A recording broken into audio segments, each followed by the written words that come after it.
है, मेरा भी माँ पिता जी है, रिश्तेदार है, सब लोग को छोड़ के आज हम लोग का बेंगोली हिंदू परिवार में आज त्योहार है। आप सबको पता होगा मकर संक्रांति चल रही है, फिर भी मुझे वहाँ पे ध्यान नहीं है। मैं घर बार छोड़ के आ चुका हूँ और यहाँ एक कसम खा के आया हूँ घर से, जब तक सक्सेस का उस मंजिल तक नहीं जाओ जहाँ मेरा टारगेट है, तब तक मैं घर नहीं लौटूंगा। क्या बात है।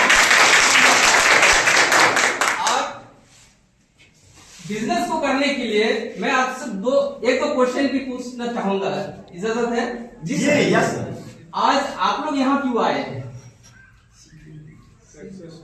किसके लिए आए हैं? दो क्वेश्चन, क्यों और किसके लिए? सीखने के लिए, अपने लिए। सिर्फ दो ही लोग बोल रहे हैं, बाकी लोग अपने बच्चों के लिए आए हैं।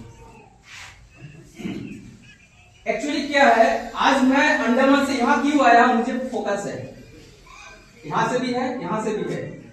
अगर फोकस नहीं होता तो मैं यहाँ तक नहीं पहुंचता था। मैं अंडमान से निकला होगा, कहीं बस में बैठा होगा या कोई शिप में बैठा होगा या फ्लाइट में चल रहा होगा, उससे पहले हमें क्या लेना पड़ा? टिकट लेना पड़ा। कहाँ का लेना है? काउंटर में जाने से पूछता है ना, कहाँ जाओगे? अगर मैं कहा जाऊं वो लक्ष्य मेरा फोकस नहीं है तो मुझे टिकट कौन सी देगी? पूछेगा ना भाई कहाँ जाओगे, अगर मैं बोल नहीं पाया कहाँ का टिकट देंगे? काउंटर वाले टिकट ही नहीं देंगे। ये पॉइंट से ये पता चलता है कि मैं आज यहाँ आया हूं क्यों और कहाँ जाना है। ये अगर फोकस नहीं है तो यहाँ आना आपके लिए आज पूरा दिन बर्बाद है। Are you with me? Yes. आज यहाँ आना पूरा बर्बादी है। अगर मैं फोकस हूं, क्लियर हूं, यहाँ आया क्यों, किसके लिए, तो आज आपका जीवन में एक पहली उजाला है, पहली सूरज उठने का समय है जो आज आपको मौका मिला है। मानते हैं इस बात को? Yes, sir. तो इस डिसीजन को तभी आप ले पाएंगे जब आप खुद क्लियर रहेंगे कि मुझे करना क्या है, क्यों करना है। करना क्या है तो आपको मिल जाएगा, लेकिन क्यों करना है, वाई अगर क्लियर हो गया तो आपको सारा रास्ता नजदीक में दिखेगा और एकदम सीधा दिखेगा। सामने वाला जैसे जा रहा है आप पीछे पीछे चलते रहोगे तो आपको मंजिल मिल ही जाएगा, बट चलना कि नहीं चलना ये हमें डिसाइड करना होता है। ये माइंडसेट पहले होना होता है, राइट। लेकिन मंजिल तो है, आज गरीबपुर से अमीरपुर जाना है, ये तो सबका तय है कि नहीं? लेकिन उस रास्ते में बहुत सारे रुकावटें आती है, बहुत सारे चैलेंजिंग आती है, उसको मैं कैसे ओवरटेक करूं या कैसे ओवरकम करूं, उसके लिए बहुत सारे सिस्टम होती है, बहुत सारे रूल रेगुलेशंस होती है। उसको अगर हमने फॉलो नहीं किया तो शायद हम दिल्ली जाने से पहले हम कहीं बिहार से यूपी घुस जाएंगे, है ना। तो ये डायरेक्शन के साथ साथ हमारा डिसिप्लिन, रूल रेगुलेशन सबको फॉलो करना होता है, मानना होता है, और इसको जो एक्सेप्ट कर लिया, मान लिया, वही सक्सेस होता है। तो उसके ऊपर कुछ एक रूल रेगुलेशन है, मैं जो सीखा है डायरेक्ट सेलिंग से, वो मैं थोड़ा शेयर करना चाहूंगा, शायद और 2 मिनट एक्स्ट्रा लग जाए। 3 रूल्स बहुत ही कड़क रूल है और ये डायरेक्ट सेलिंग के लिए नहीं, वर्तमान आज कोई भी पैदा हो रहा है, आज पूरा लाइफ जो बीतेगा, उनका जिएगा या कटेगा, उस लाइफ में सबको वो मेंटेन करना होता है, फॉलो करना होता है। जो फॉलो करता है उसका लाइफ में देखो उजाला ही उजाला है, जो फॉलो नहीं करता है उनका लाइफ में देखो गरीबी, इधर उधर, डिसिप्लिन नहीं है, कुछ भी नहीं है, वो देखो ठोकर खाता है, गाली खाते हैं, बहुत सारा ताने सुनते हैं, बहुत कुछ होते हैं। जो डिसिप्लिन मानता है और रूल को मानता है, उनका लाइफ में देखो शुरू से उनका लाइफ में उजाला ही उजाला रहता है। तो वो उजाला करने का रूल क्या है? डायरेक्ट सेलिंग का मेन रूल में आता है, don't do anything new without checking your upline या लाइफलाइन। यहाँ पे डाउनलाइन और अपलाइन बोला जाता है, बट मेरा भाषा से मैं बोलता हूँ lifeline and grow line. Lifeline कौन होता है? अपलाइन, जो मुझे रास्ता दिखा रहा है। ग्रो लाइन कौन होता है? जो मुझे उठाता है। जैसा मुझे किसी ने उठाया, मैं किसी को उठाया, है ना। तो ये लाइफलाइन को पूछा जाता है पहले, कोई भी चीज करने से पहले एक बार हो सकता है वो काम सही है, आप जो सोचा है वो सही है, परफेक्ट है, बट वो अप्लाई करने से पहले एक बार अपना सीनियर से जरूर पूछना चाहिए कि सर मैं ये सोचा हूँ और ऐसा करना चाहता हूँ कि ये सही है या गलत है। तो आपको डायरेक्शन मिल जाता है। अगर सही है तो कैरियर बोलेगा, अगर कुछ मिस्टेक है, हो सकता है अभी आपको इंस्टेंट बेनिफिट दिख रहा है, लेकिन थोड़ी दूर में जाके बहुत बड़ी खाई है, वो उनको पता है, तो वो आपको डायरेक्शन बता देगा, यहां से नहीं ऐसे जाओ। तो वहां पे आपको सतर्कता जो है मिल जाती है। इसीलिए ये रूल बहुत ज्यादा इंपॉर्टेंट है, अपना दिमाग यहाँ लगाना नहीं होता है। सेकेंड होता है don't pass any negative to your brow line, cross line and any others. समझ में आ रहा है?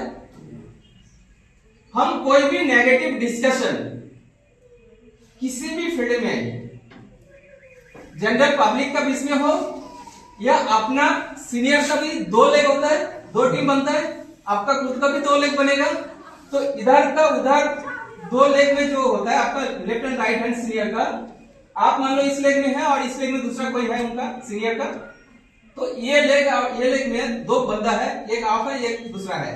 तो अगर आप इनको नेगेटिव कर रहे हैं या ये आपको नेगेटिव कर रहा है, तो बिजनेस किसने खराब किया, किसका खराब किया? जो नेगेटिव दे रहा है वो खुद का तो खराब हो रहा है और जो कर रहा है उसका भी खराब करेगा, और दोनों का तालमेल से अपलाइन का भी खराब होगा। राइट? यानी कि अगर अपलाइन का बिजनेस खराब होगा, आपका बिजनेस खराब होगा, टोटल कंपनी का बिजनेस खराब होगा। यानी पूरा सिस्टम जो है तोड़ फाड़ के आप रख देते हैं। तो डिसिप्लिन में ये बहुत इंपॉर्टेंट रोल है। नेगेटिव डिस्कशन कहीं करना नहीं है, ना किसी को नेगेटिविटी देना है। अगर आपके सामने कोई नेगेटिव पॉइंट आती है तो आप अपना सीनियर से बात करें, सिंगल। और मार्केट में भी सामने पब्लिक बैठा है और अब दो लीडर बात कर रहे हैं कि पता है ऐसा ऐसा होता है, ब्राइट फ्यूचर का पता है, ये जो कोई भी एक प्रोडक्ट ले लीजिए, इसका ना डिब्बा ऐसा है, इसका प्रोडक्ट में ऐसा था वैसा है, कोई भी कारण से हो सकता है एक डिब्बा में कोई मिस्टेक आ गया हो, बट आपने उसको मार्केट में फ्लैश आउट कर दिया, तो क्या होगा? वो बोलेगा अरे ब्राइट फ्यूचर फालतू चीज है, वहां पे ऐसा ऐसा होता है, वो ऐसा है वैसा ऐसा होता है। तो नेगेटिव हमने सर्कुलर किया तो मार्केट खराब हमारा ही होगा, पूरा कंपनी का नहीं होगा। तो ये रूल बहुत इंपॉर्टेंट है। आप सबसे इंपॉर्टेंट रूल है don't miss anybody's ego, spouses and money. यहाँ पे लोग बहुत ज्यादा मिस्टेक करते हैं और यहीं से बिजनेस खत्म हो जाती है। यस। अब ईगो सबका है, यहाँ पे नए लोग भी है, पुराने लीडर भी है, बहुत सारे नेटवर्कर यहाँ पे एक से बढ़कर एक लीडर होंगे, हमसे बहुत सारा नॉलेज रखते हैं, सर लोग से भी बहुत सारा नॉलेज रखते हैं, बहुत एक्सपर्ट लोग होंगे। लेकिन सामने कोई बंदे को बुला दिए, कोई लीडर को बुला दिए या कोई फ्रेशर को बुला दिए, वो कुछ भी बोले और उनका जो है मजाक उड़ा लिए सब मिलके, तो वो कभी सामने आएगा दोबारा? नहीं आएगा। कोई चाहे लेडी है, सिंगल एक लड़की आई है मीटिंग के बीच में, उनके साथ कुछ इशारों पे आई कांटेक्ट से हो, बॉडी लैंग्वेज से हो, उनको ऐसा कुछ बिहेव कर दिए, मिसबिहेव जिसको बोलते हैं, वो कभी लाइफ में कोई नेटवर्क मार्केटिंग का फील्ड में जाएंगे, कभी सेमिनार में आएंगे? नहीं आएंगे। वो 10 लोगों को और नेगेटिव कर देगी कि यहाँ पे लेडी का कोई सेफ्टी नहीं है, इज्जत नहीं है, यहाँ पे मजाक उड़ाते हैं, यहाँ पे अलग ढंग से करते हैं, मिसबिहेव करते हैं। तो आज मार्केट में बिजनेस ज्यादा करते हैं कौन लोग? लेडी बिजनेस देती है ज्यादातर, माताएं बहनें ज्यादातर बिजनेस देती है। अगर आप लेडीज ग्रुप बना दिए ना, आज हम लोग जो भी आए यहाँ पे जेंट्स लोग, अगर साथ में अपना फैमिली को लाके बैठा देना, हॉल भी भर जाती है और पॉजिटिविटी बहुत ज्यादा होता है, बिजनेस आपको मल्टीपल कर देती है, कई गुना बढ़ा देती है। देखिए अपना आधा पार्ट तो घर पे है और जो कंट्रोलर होते हैं होम मिनिस्टर, उसी को हम लोग छोड़ के आते हैं, उसी को हम लोग साइड करके रखते हैं, और उन्होंने जो है सारा काम करना है, खाना भी बनाना है, किचन का सारा सामान भी वही यूज करना है, आपको सारा तैयारी भी वही कर देती है। अगर उन्हीं को हम लोग साइड करके रखे तो बिजनेस कौन देगा?